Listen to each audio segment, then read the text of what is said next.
Hello friends, I am Aprati. Welcome back to our channel plants space. आज 2020 यानी 2020 का आखिरी दिन है।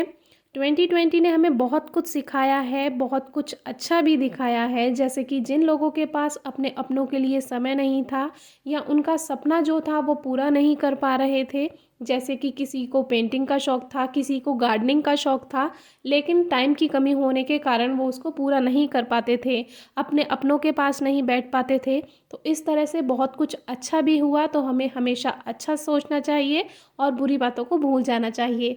तो 2021 आने वाला है, उसके लिए आप सभी को बहुत बहुत बधाई और आशा करते हैं कि 2021 आपके लिए काफ़ी अच्छा रहे, आपके सारे सपने पूरे हों और बहुत सारी खुशियाँ आपके जीवन में आए। तो आते हैं अपने टॉपिक पर, जो होगा पाइनएप्पल पर। पाइनएप्पल को आप ग्रो कर सकते हैं बहुत आसानी से। तो इसको हल्का सा ट्विस्ट करेंगे जिससे क्राउन पोर्शन अलग हो जाएगा और फ्रूट अलग हो जाएगा।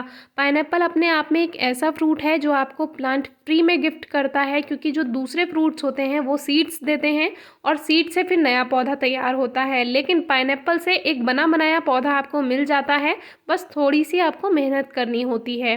तो इस तरह से ये क्राउन पोर्शन अलग हो गया है। इसको एक दो दिन आप ऐसे ही रखा रहने दीजिए खुले में। तो क्या होगा, जो इसका बैक पोर्शन है वो हल्का सा ड्राई हो जाएगा, तो इसके गलने के चांसेस कम रहते हैं। फिर इसकी एक्स्ट्रा लीव्स को आप हटा दीजिए, जिससे क्या होगा, जो पत्तियां होती हैं वो एक्स्ट्रा एनर्जी लेती रहती हैं। तो जो साइड की ये पत्तियां हैं इनको आप हटा दीजिए, तो जल्दी से ग्रोथ स्टार्ट हो जाएगी। तो ये काम हम सर्दियों में कर रहे हैं। 8 नवंबर को ये हमें मिला था। तो ये काम आप रेनी सीजन के समय करते हैं तो बहुत अच्छे से रिजल्ट मिलता है, क्योंकि पाइनएप्पल बरसात के मौसम में ही ग्रो किया जाता है। तो इसका ये जो थोड़ा पोर्शन है इसको कट कर देते हैं हम, क्योंकि इसमें मिठास हो सकती है। और फिर इसको एक दो दिन रखा रहने दीजिए, ये ड्राई हो जाएगा। फिर आप इसको पानी में रखिए तो इसमें न्यू रूट्स बन जाएंगी। लेकिन ये जो फ्रूट है ये शायद काफ़ी देर से हार्वेस्ट किया गया है, तो इसमें कुछ रूट्स पहले ही बन रही हैं। तो ये हर फ्रूट में नहीं होता है। जो फ्रूट जल्दी हार्वेस्ट कर लिए जाते हैं, यानी कि जल्दी कट कर लिए जाते हैं, तो उसमें ये रूट्स नहीं भी बनती हैं। तो इसमें कोई परेशानी की बात नहीं है। रूट्स हैं तो ठीक है, नहीं है तो भी ठीक है। वो पानी में जब आप रखेंगे तो उसमें रूट्स बन जाएंगी। तो इस तरह से ये जो फ्रूट है इसमें पहले ही थोड़ी सी रूट्स हमें मिल चुकी हैं।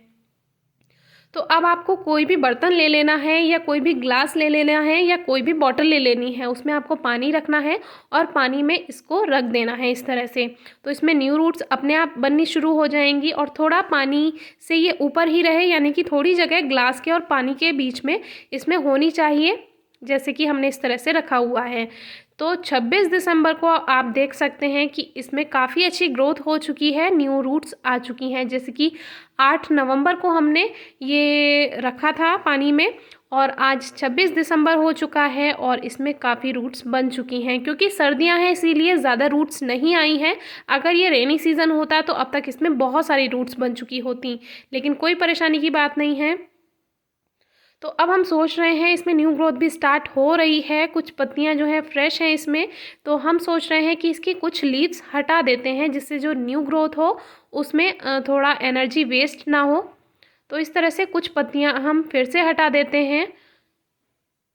लेकिन ये जो पत्तियां होती हैं, ये जो इनकी रूट्स होती हैं उनको ऊपर रखने में काफ़ी काम आती हैं पानी से। तो जब हम अब इसको पानी में रखेंगे तो हमें इसको थोड़ा सपोर्ट देना होगा, क्योंकि नहीं तो ये नीचे की तरफ टच होंगी और फिर ये डैमेज हो सकती हैं, टूट सकती हैं। तो इसको हल्का सा हमें कोई सपोर्ट देना होगा, जिसके लिए टूथपिक आप ले सकते हैं। इस तरह से कोई भी जो शार्प आपके पास कोई टूल हो उससे भी आप इसको रोक सकते हैं, या जैसे आप इसको रखना चाहें। तो इससे क्या होगा, ये थोड़ा पानी के ऊपर ही रहती हैं तो रूट्स आराम से इसमें बन पाती हैं, वो टूटती नहीं हैं। तो इस तरह से आप इसमें ये टूथपिक्स लगा लीजिए और थोड़ा ग्रीन पोर्शन पर ही लगाइए। तो क्या होगा, ग्रीन पोर्शन ऊपर रहेगा और जो ब्राउन पोर्शन है वो नीचे रहेगा, क्योंकि जो हार्डी पोर्शन होता है, थोड़ा हार्ड पोर्शन होता है, वहीं से ही इसमें रूट्स बनती हैं। तो 52 डेज़ के बाद, यानी कि 8 नवंबर से आज 52 डेज़ हो चुके हैं, 31 दिसंबर है आज। तो 52 दिन के बाद इसमें इतनी रूट्स बन चुकी हैं, सर्दियां हैं इसीलिए थोड़ी कम है, लेकिन कोई बात नहीं, क्योंकि हमारे पास इसमें थोड़ी पुरानी रूट्स भी हैं तो ये प्लांट बहुत अच्छे से ग्रोथ कर लेगा।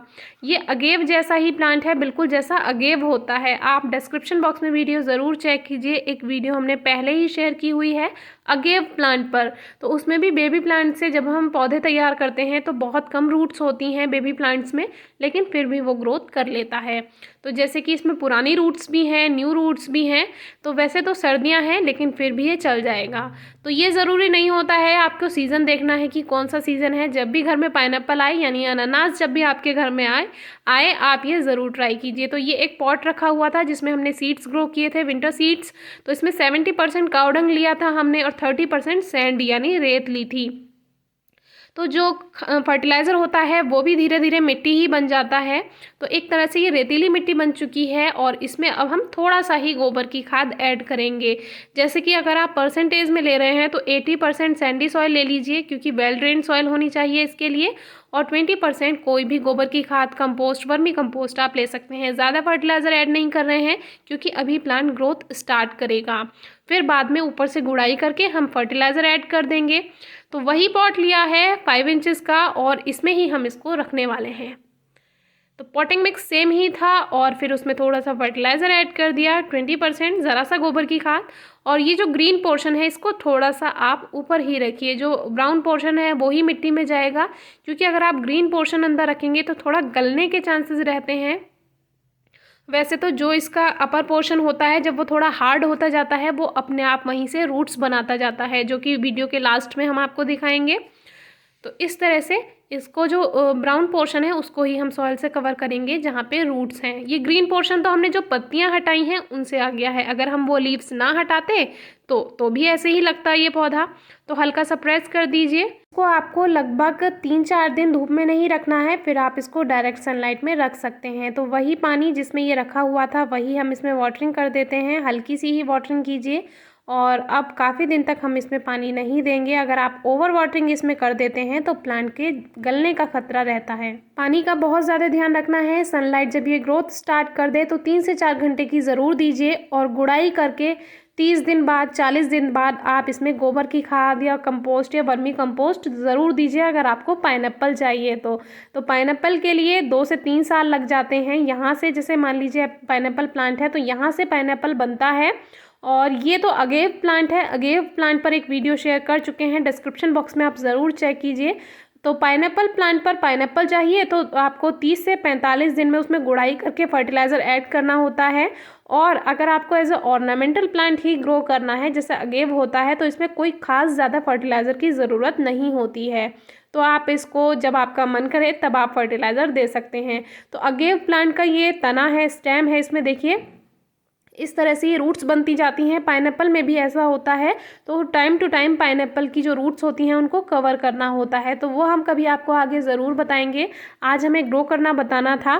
तो वीडियो कैसी लगी कमेंट बॉक्स में ज़रूर बताइए। कोई क्वेरी है, क्वेश्चन है, कमेंट बॉक्स में पूछिए, हम जल्दी से जल्दी आंसर करने की कोशिश करेंगे। और अगेव की वीडियो आप ज़रूर चेक कीजिए। बेबी प्लांट से इनको बहुत आसानी से मल्टीप्लाई कर सकते हैं, आप प्रोपगेट कर सकते हैं इस तरह से, तो नए पौधे तैयार कर सकते हैं। तो वीडियो कैसी लगी है ज़रूर बताइए। Thank you.